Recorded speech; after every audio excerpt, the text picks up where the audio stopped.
Hi Emil, how are you doing? Hi Sandra, fine, but a bit worried. The other day I saw a report on the news about the frequent deaths from doing extreme sports, and I was thinking of learning to canoe ending the pandemic. Yes, I know. I also knew that extreme sports had a high death rate, but do you think they should be banned? As I understand it, many of the people who start these types of sports know that they put their lives at risk. Well, I agree with you because many people seek the adrenaline they generate, and that is what makes this sport attractive. Exactly. And speaking of news, I read an article where it says that the COVID caused great damage in the industry. What do you think? Yes, it's true.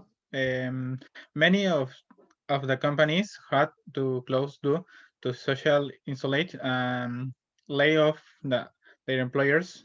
Therefore, they say that starting a business at this time is bad idea.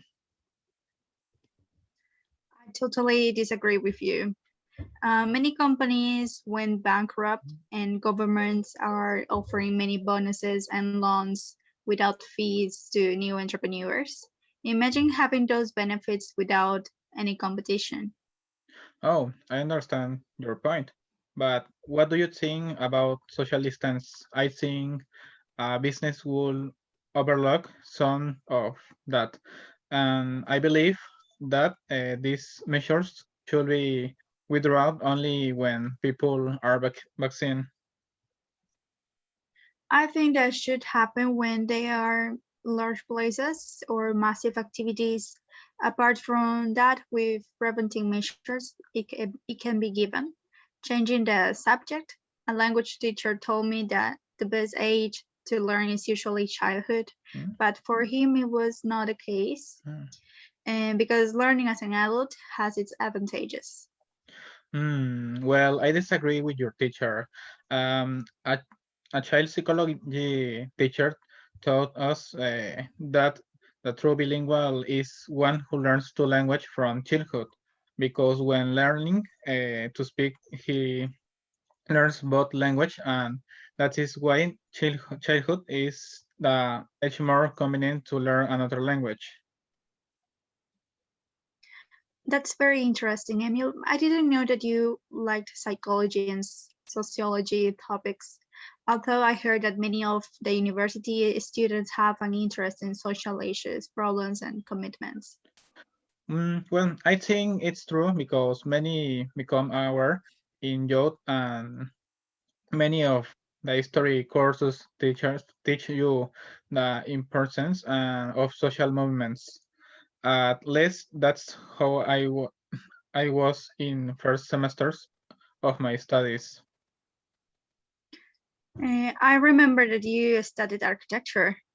Is it true that a good architectural design makes people's lives more efficient? I absolutely agree, uh, but subtly because an uncomfortable or depressive environment uh, causes inefficiency, and objectively because practical design has day-to-day things at your fingertips and personalizes designs to people needs. That is very interesting. Another thing, I saw that in Nepal there is an award for honest people and that these are later assigned to government jobs to avoid corruption. I think that's a great idea. I think that could be the okay to useful for inhabitants of Nepal. Do you think that is the key to success? I believe that this is very relative and depend on each situation because not all have the same social context. Mm, you're right. There can always be different scenarios. By the way, I have a last one. It is survey for a job. Do you think that recreational activities or on campus promote healthy lifestyles? I believe that the life of a university student is very sedentary. So these activities help students a lot to stay active. Okay, Sandra, thanks for the help.